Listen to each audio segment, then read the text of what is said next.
So if we can't hack into your computers or your network, and we can't get you with a phishing attack via your emails, and we phone you up and you're not susceptible to phishing or voice phishing, then we'll come on site and we'll do a physical social engineering attack. This is the Staff Security Awareness Digital Lecture Series Part 4 on social engineering countermeasures. So as we record here, it's quite a grey day, and most of this research is from Denmark. We're just going to push on through. This is the last part of this digital lecture series. So the learning objectives for today are to be able to explain the concept of social engineering, to examine the ideas, to countermeasure social engineering attacks, and to relate to the dangers posed by physical cybersecurity attacks. So stranger danger. So the first thing we're going to talk about is tailgating. So tailgating is where either yourself or one of your colleagues goes on site and someone follows them in, knowing full well that they'll get the door held open for them rather than the door slammed in the face. It works quite well when you've got these swipe cards whereby the first person swipes through and the second person just comes in through the door. The countermeasure to tailgating is making sure that everyone that comes through the door also has a card and they swipe too. The second thing is this, is you want to get used to asking for ID. Now ID will only get you so far because you don't always know what the ID is supposed to look like, but certainly asking for ID is a good thing. The social engineer wants you to not say anything to them, to let them through, and if you stop them and start to question them, it makes life difficult.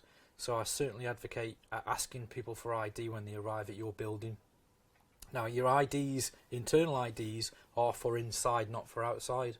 One of our techniques is to photograph the members of staff outside when they're having a cigarette or something and get a copy of the photo IDs, change them up so it matches one of our members of staff, so that they walk in your building, they've actually got the internal ID. So IDs are for inside the building. When you're outside the building, either pop them in your pocket or turn them round or cover them up.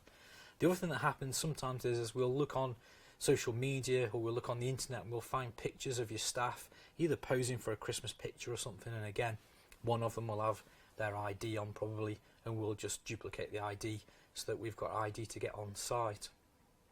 The next thing is, don't be afraid to confront people. I don't mean you need to wrestle them to the ground if you find someone on site that isn't supposed to be there, but just saying hello to someone, just asking them why they're there, what they're doing. The social engineer doesn't want that. They want to just blend in and be the grey man. So just get used to, if you see a stranger stood in your building, just say hello, just ask them why they're there. That will countermeasure a lot of social engineering attacks from the get-go. So physical security. Make sure your fire doors are all closed. There's a tendency to have fire doors open when it's warm and hot, or sometimes people go out for a cigarette and open the fire doors. It's everyone's responsibility to make sure these doors are pulled closed.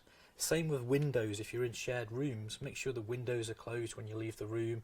Otherwise you're leaving an entry point that someone could climb in and get into your building. CCTV is great, but it's after the event really that they're useful, and you can watch people taking laptops and things from your building or doing things they shouldn't. But unless someone's sat watching the CCTV, then it's not necessarily a control that's going to help you with a social engineer.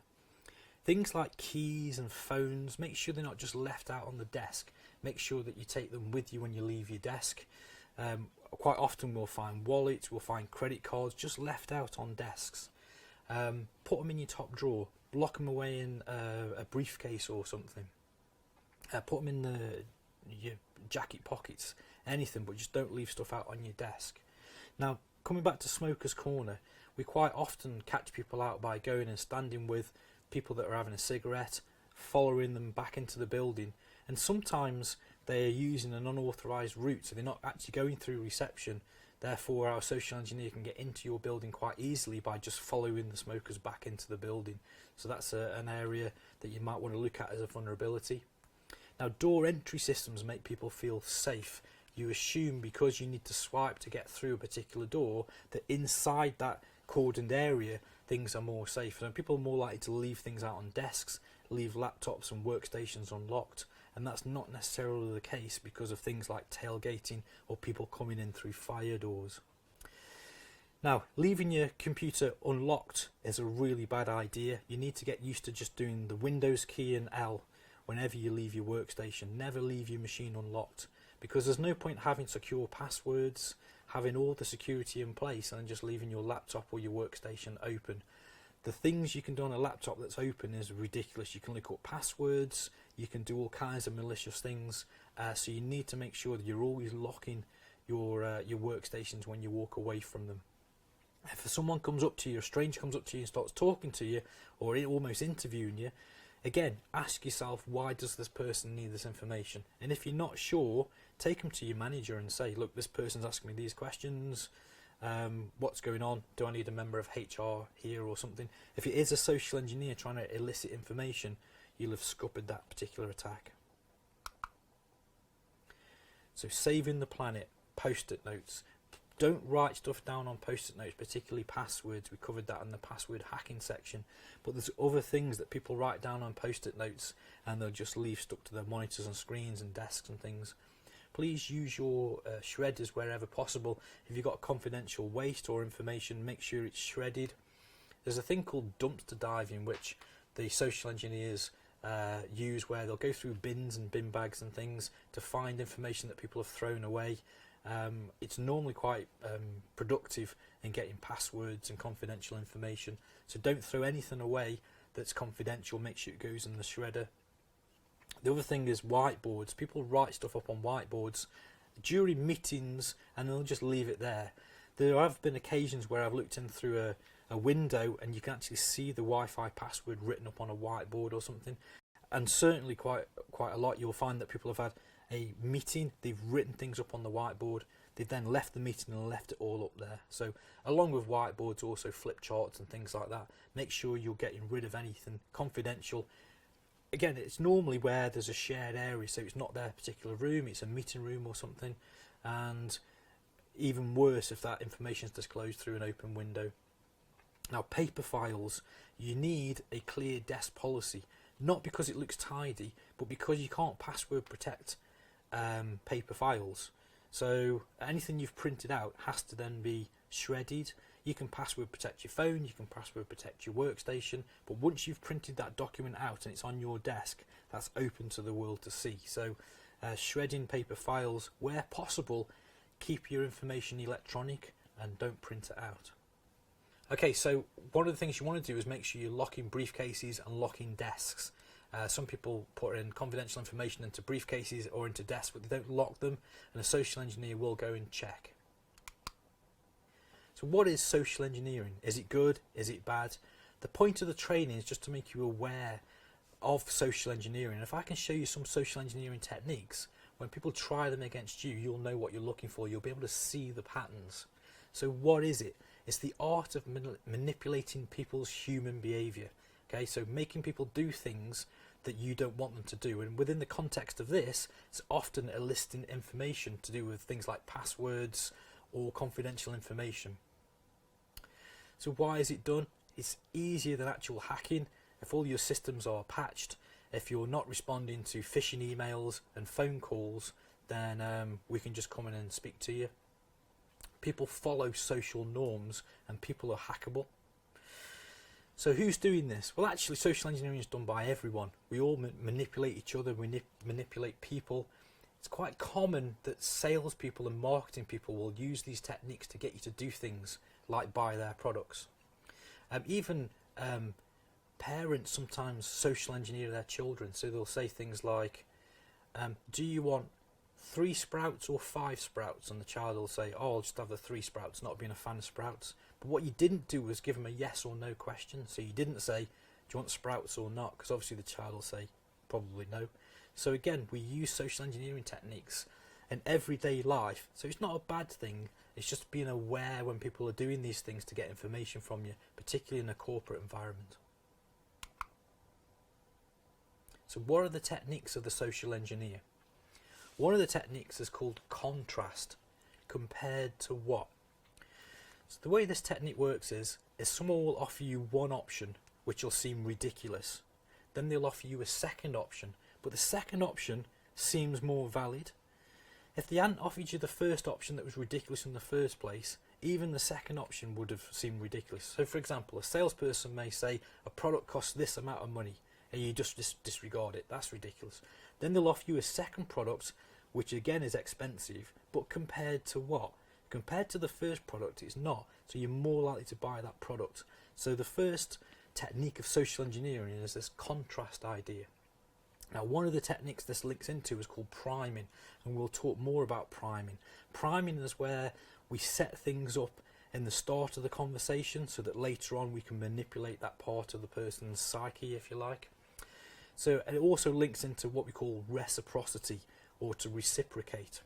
So reciprocity is where we feel the need to return favours. So if someone does something nice for us, we feel the need to be nice back. For example, if someone gives you something free pen, free flower, something like that, you feel the need to give something back. Even information, if someone gives you some information for free, you feel you should return the favour. And this human need to reciprocate is quite strong. I remember my other half telling me that we were having someone to come around to clean our carpets at home, and I was real sceptical, like, how much is it going to cost? Oh, it's all for free. Okay, so this guy came to my home and he literally cleaned all the carpets, proper shampooed all the carpets. The carpets have never been cleaner. This guy was really good. He started doing the drapes and the curtains, he cleaned the beds. My house has never been cleaner. He even did this, he even got my vacuum cleaner, he hoovered up, vacuumed a bit over the floor, he then vacuumed it with his cleaner, his vacuum, and showed how much extra his had collected. He worked proper hard. He must have put in a good hour's graft. He was sweating, he was working hard, and he'd finally finished. And then he says, okay, so this vacuum cleaner costs this amount of money, would you like to buy it?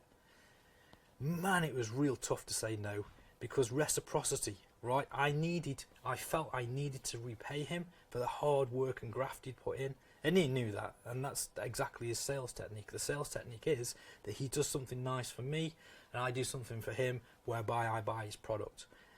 Don't get me wrong, the product he was selling was really good, but at the time I'd not got the money for it, so I just had to deal with feeling real bad and send him away. He did this though. He did what we call a retreat statement, whereby when you say no to someone, they then have another kind of get out of jail card that they play, which was, okay, so you don't buy the product, but at least tell us the name of 5 people that we can go and give free carpet cleaning to. And again, the cycle then continues, and those people go get their carpets cleaned, and again they get put in this emotional condition of reciprocity where they feel they need to buy the product in order to repay this human need to show reciprocity. Another technique that a social engineer will use is called commitment and consistency, meaning if you make a decision, you feel a weight's lifted off your shoulders, even if it's the wrong decision. And it's hard to then go back, right? So once you've made a decision on something, it's hard to go back and change that decision that you've made. And interestingly, toy stores work on this concept of commitment and consistency, whereby there'll be a product every year at Christmas where all the kids want this particular product, and when you go and buy it, you promise your kids you're going to get it, you go to buy it and there's not any in stock, and this happens consistently. And then just after Christmas there's tons of these products in the store, but you've committed yourself, you've told your child, yes, I will get you this product, and probably what you did is you bought a similar product or something different for Christmas for your child, but because you'd said, yes, I will buy you this, the number of parents that then go and buy a second expensive gift in January when these products are available is ridiculous. And this is one of the techniques that toy stores use to stay in business. So they'll sell a load of stuff during the Christmas period. Then you'd think in January they wouldn't sell a lot of things, but because of consistency and because of this commitment that people have made, loads of people will go and buy the gifts that they promised they would buy but weren't available in December, and they go and buy them in January. Okay, so social proof. So social proof is safety in numbers, and as humans we are typically pack animals. Let me give you some examples. When I go to the gym, I try and pick a locker that's away from everyone else's locker, so I've got a bit of space to get changed. I go and do a workout. When I come back, everyone's got the lockers that are around my locker. I do the same when I park my car. So when I go shopping, I try and park my car away from the other cars, so there's plenty of space around my car, so no one nudges it with a trolley. I go do my shopping. When I come out, everyone's parked their cars around my car, because it's a natural human instinct to be a pack animal. When people work late, it's very difficult for someone else to get up and leave. If everyone gets up at the same time and leaves, it's much easier to get up and leave. If a few people have got projects on where they need to work late, typically everyone will work a little bit later, because again, you don't want to be that first person that gets up and leaves when everyone else has got work to do. People that have tip jars, they often put a few coins in the bottom of the tip jar, because you don't want to be the first person to leave a tip. You don't want to be that trailblazer that does the first action. So what happens is someone puts a few coins in the tip jar, you see that someone's already been there before you, and you'll put some tips in that tip jar. As I say, we're more susceptible to this if you're unsure about something. You don't want to be that first person that does something, therefore you'll copy other people. Now, as a social engineer, you learn this technique that if you can manipulate people and force them to do actions that they don't want to. So maybe you're chatting to two people, right? You need to get some information from person B. If person A is on your side and is working with you and they disclose information, it's really easy for person B to then disclose information, because they weren't the first person to do it. Someone's been there before them. Okay? It's this social proofing technique. Get this. You could do this technique. You can just look up at the ceiling and pause, and you watch how many other people look up at the ceiling and also pause, because they'll copy you. That's this social proof technique that social engineers use. Let's look at some fun examples of social engineering. Okay, people are typically lazy. They can't see what's right in front of them. Now, don't knock yourself too hard, because it's not your fault. It's just part of being human. Let's take a look at some examples. If you look at these cards, pick a card, any card, and concentrate on your card, and your card's disappeared. Right, that's not the trick. The trick is this. Everyone picks the same card. Don't believe me? I'll put the other cards back and your card is gone. That works because people are lazy. Okay? Get this example. A bat and a ball costs $1.10. Right? The bat is $1 more expensive than the ball. How much does the ball cost? And it's not 10 cents. That's because you're being lazy. Some more techniques of the social engineer. One's called liking.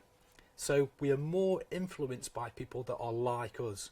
And we see this on the TV all the time, whereby things are advertised by people that are in the same situation as us. So you don't get a famous actress or famous actor to sell a product that's in the home. You get someone that looks like a mom or a dad, or someone that you can relate to. If someone compliments us, you're more likely to be persuaded by them because you like the compliments. There's a technique you can try just as you start to practice your social engineering, which is when a person says a particular word, so pick a word that someone says often, if you nod and smile when they say the word, they'll say the word more and more often. They won't know they're doing it, but you can do this little technique as one of the training techniques that we use in order to get the concept of liking.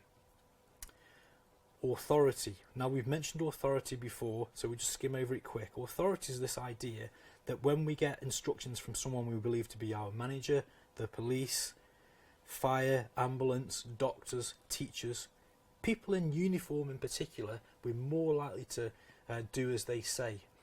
We are susceptible to doing things that people ask us to when they appear to be in charge. One of the techniques we've talked about is when someone phones you up and they say, we need to ask you security information, and you say, I'm sorry, I didn't initiate the call. Imagine if you get a phone call from someone claiming to be the police. It's very challenging for you to say, I'm sorry, I can't answer your questions, I need to call you straight back. But believe me, that is a technique a social engineer will use, as they will claim to be someone in authority. questions. The person asking the questions is in charge of the conversation. So be aware of when someone questions you and you feel you have to give them an answer. It's real hard not to answer questions when someone's spoken to you. Our social norm is this: someone asks you a question, even a stranger asks you something, you answer them and give them an answer. It's hard to say, I'm sorry, I don't want to answer your questions. There's a thing called weasel words, which is to do with linguistics. And one of the weasel words is because. So we did an experiment where there was a queue for using the photocopier, and there was a load of people queuing up, and we got someone to walk along the queue and just say, can I jump in and use the photocopier? And then what we did is we told them all, okay, so this is an experiment, how did you feel about being interrupted by the person queue jumping? And they were all dissatisfied by it. Oh, we didn't really like the person jumping in. We felt they should have queued. We've all got work to do. But then we did this, as we set up the same experiment, but this time, as the person came along, they said, I'm sorry, can I just jump in and do my photocopying? Because, and they gave a good excuse, because I've got to get this done, otherwise we'll lose a sale. Then, when we interviewed the people and explained to them it was an experiment, they were all okay with it. Yeah, it was fine. They had a valid reason for jumping the queue. Then this is the kicker. We then did the experiment again. We did the because weasel word, but we didn't give a good excuse. And you know what? Everyone was happy with it. It doesn't matter what the end bit is. As long as you use the because and give an excuse, really doesn't matter. Everyone was fine with it. And the English language has got all these kind of weasel words that you have to watch out for, that if a social engineer uses it, particularly when they're trying to ask you questions and come up with things, just be mindful when you're in your headspace what people are saying. And if you think it's not right, it probably isn't. Scarcity. One of the techniques that social engineers use is scarcity. And scarcity is where they pretend that there's not enough of something. So again, this is often done in sales, where you make it seem like there's only 2 left, so you better buy one, when actually there's a load left. They just don't necessarily put everything out. Now again, a social engineer can pressure you by making that scarcity connection, by making out there's not enough time or something's going to happen, just to put you under pressure, because we are naturally designed to, when there's not enough of something, to try and get as much of it as possible. Let's look at a priming example. So priming is where we try and manipulate people by introducing things into the conversation beforehand that's just caught by their subconscious, and then we use that in the conversation later. So let's do this. Pick a country beginning with D. Take the second letter and think of an animal that begins with that second letter of your word. Now think of the colour of that animal. Did you get Denmark, elephant and grey? The reason why you did that is we've been priming you from the very start of this video. Did you notice the little elephant? Did you notice me say it was grey and overcast? And the research was from Denmark? So already your subconscious had been primed to go to those words first. Let's look at another couple of priming examples. So whenever you're exposed to one thing, it makes you susceptible to other things. It uses your subconscious to program your brain. Your subconscious is much faster than your conscious part of your brain. So when you reach into the oven to take out food and the plate was hot, you don't think to yourself, is that hot? I better put that down. No, you just throw it, right? So your subconscious is working at very fast speeds. That's why when something's mentioned to you or shown to you for just a second, your subconscious picks up on it, but your conscious part of your brain doesn't necessarily pick up on it.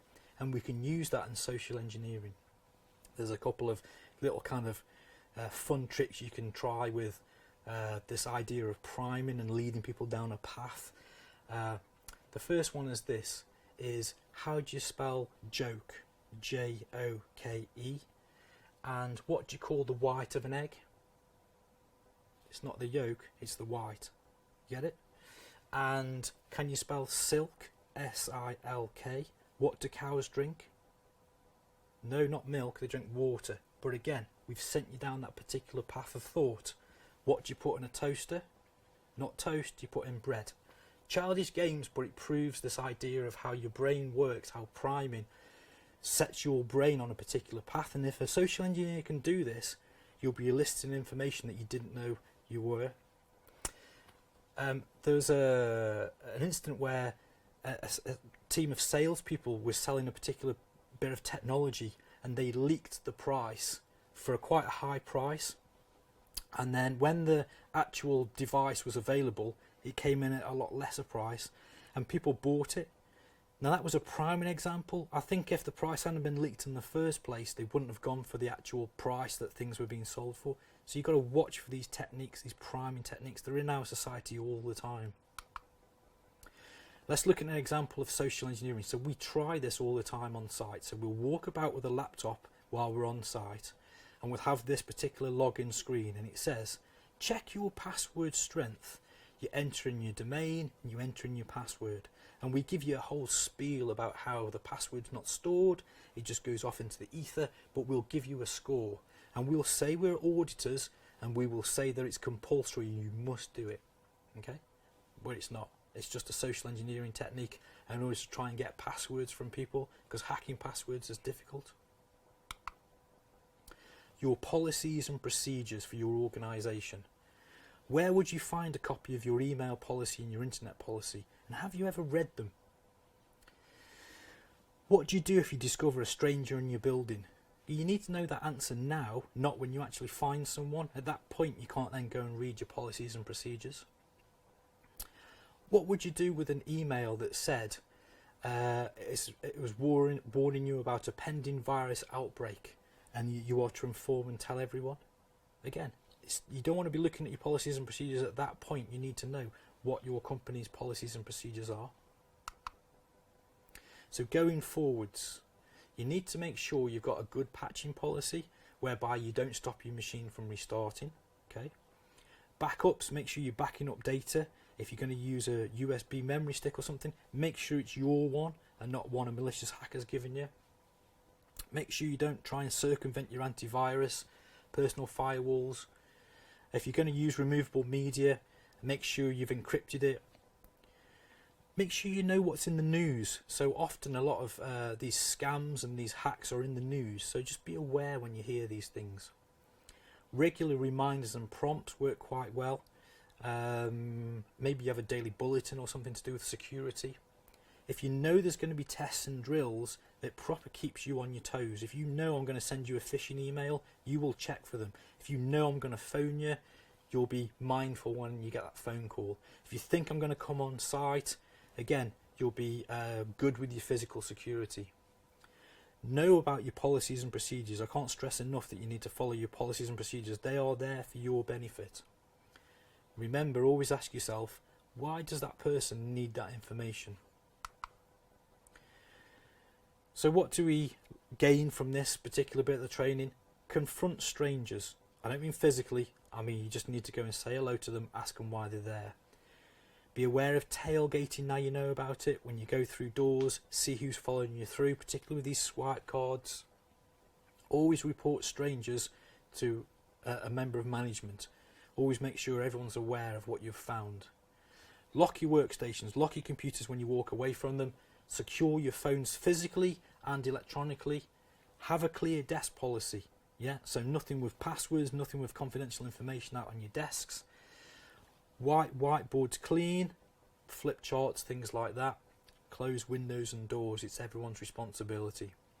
Understand the value of the information that you possess. What were today's learning objectives for this particular part of the course?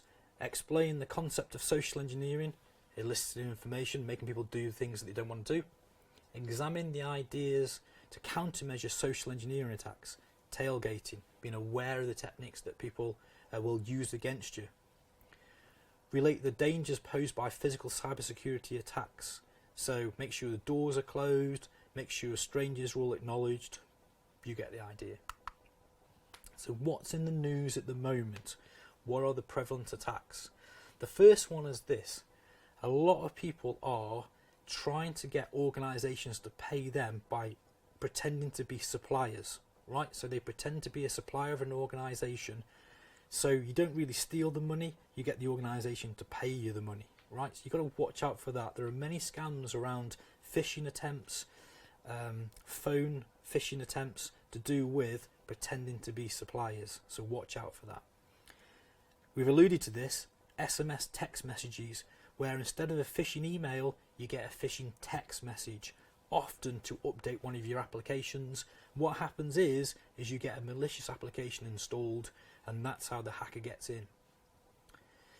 There's some malware going around whereby if you use cryptocurrencies, it basically scans your clipboard. So whenever you do copy and paste for cryptocurrencies and it finds an address, it replaces it with its own address. So all the money's paid to them, the hacker, and not to the actual person you're trying to send the money to. So if you use cryptocurrency, maybe you want to run an antivirus scan or anti-malware scan on your device before you do any cryptocurrency transactions.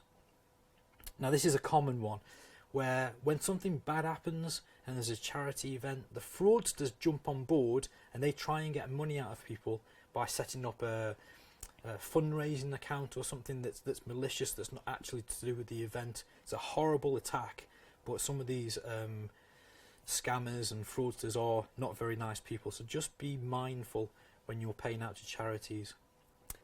So social media hacks. So social media is a massive attack surface for scams.